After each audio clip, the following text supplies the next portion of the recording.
Thanks, Dr. Khanna, for this excellent talk. And we move on to Andy Shaw. Andy Shaw will talk about the right ventricle, the forgotten right ventricle. Looking forward to a talk. Good morning, everybody. Thank you very much, Dr. Mehta and the Scientific Committee for the invitation to come back and address this always very well-informed audience. The clock is against us, and so I'm going to make this reasonably brief. This is a very, very practical talk. It's not got lots of data slides, it's not got any philosophy, it's not got anything. This is about the ventricle that you've all forgotten about because everyone is obsessed with the left side of the heart, and I'm here to tell you to think about the other side, the right ventricle, the front ventricle, as anatomically it ought to be called. Here are some disclosures. None of these are relevant to the content of this morning's talk. So I'm going to have a very, very brief review of right ventricular physiology and some of the features of right heart dysfunction. Think about some of the factors that increase the risk of right ventricular failure. I'm going to unveil, if you will, a new scoring system, which a group I'm involved with, inspired by ADKI, published late last year. And then we'll talk very briefly about some management principles. Here is a case. Now, I don't know how many of you actually work in the operating room. Those of you that do will be familiar with this sort of procedure. Anybody who works in an ICU has taken care of this problem, I can promise you. This is a 66-year-old woman who comes for a laparoscopic cholecystectomy. She smokes, she has a little bit of COPD and uses a couple of liters of oxygen at home. She has had a general anesthetic before, and per report she said it was stormy. But because we all live in the world of the EMR, there is no anesthetic record available to review. She doesn't do the stairs well, and someone said that she had NIA 3, whatever that means. She's not quite sure. And she takes losartan for what she described as her cardiac heart. So she goes off to sleep, and the resident that's doing the case knows that people with a little bit of COPD need a gentle induction. What does gentle mean? Gentle means slow. And the problem with that, and as you can see here, is that the blood pressure slowly dwindles down and then she suffers a cardiac arrest. They achieve return of spontaneous circulation, and the echo shows that the right ventricle is just not moving at all. So they place her on VA ECMO and get her off the MCS 3 days later, which is great because she's neurologically intact, but she still has a gallbladder that needs to be removed. So she's not really gone forwards in her overall care. So what actually happened? Well, what happened was she had incipient right ventricular failure, which was missed at the pre-op clinic. Like I said, a gentle induction means a slow induction, and what that means is that PaCO2 rises because of inadequate bag mask ventilation. The pulmonary circuit constricts, the PVR becomes sky high, and the right ventricle is not able to acutely compensate for a massive increase in downstream afterload. So she codes. Remember, the right ventricle is not the bullet-shaped, hypertrophic behemoth that the left ventricle is. It is a sensitive soul. It is like a bellows. It does not cope well with sudden increases in downstream pressure. It takes time to think about its future and remodel and hypertrophy. And all of the things that make the systemic circulation vasodilate make the pulmonary circuit vasoconstrict, things like hypercapnia, hypoxia, acidosis. So this creates a situation where the right ventricle is acutely unable to deal with increased afterload in the setting of profoundly reduced perfusion because of systemic vasodilatation, a perfect storm. So how can we see this coming? What are some ways that we can think about acute assessment of right ventricular function and the potential for catastrophe? How can we see who's at risk? And how can we figure out who's deteriorating? Well, hopefully, everybody still examines their patients. This is a dying art, sadly.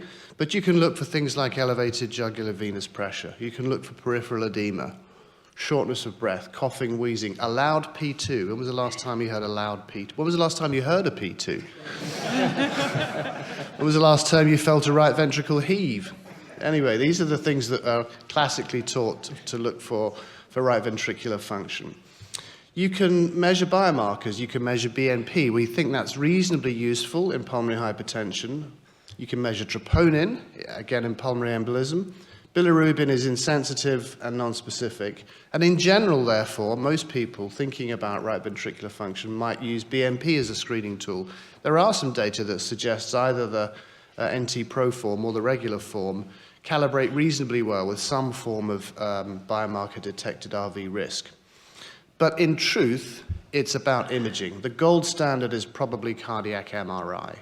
If that's not available, do a transthoracic echo. If that's not available, break out your ultrasound machine in the pre-op clinic or wherever, or pull your butterfly out of your pocket, other handhelds are available, and do a POCUS, the new era's stethoscope. If you're already in the operating room, then put a transesophageal echo probe in. For some reason, people don't do this, but I would put it to you that anybody that can place a nasogastric tube can place a TEE probe. And in fact, it's a lot safer.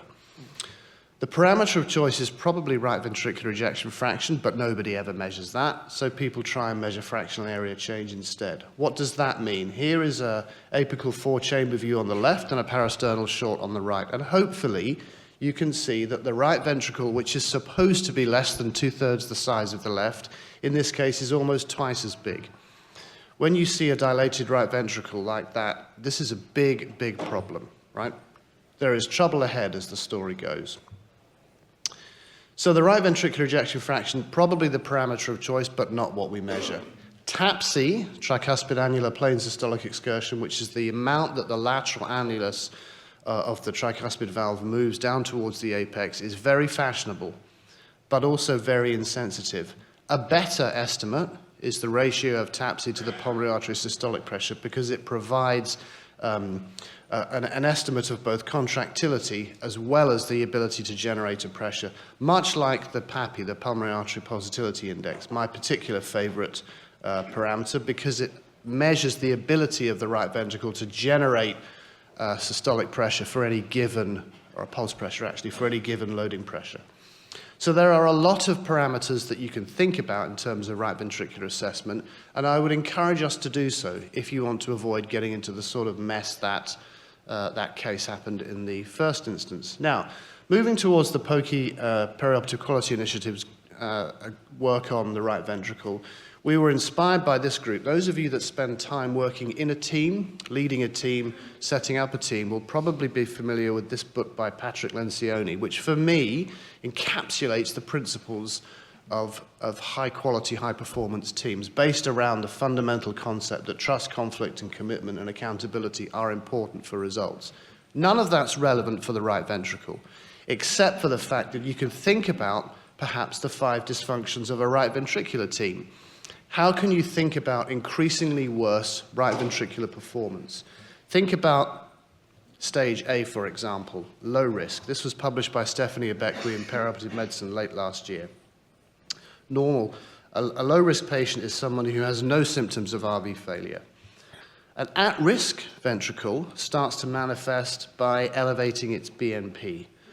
A ventricle which is now dysfunctional, as well as having an elevated BNP, starts to have some imaging abnormalities. By the time the right ventricle is failing, or has failed, there's hemodynamic compromise.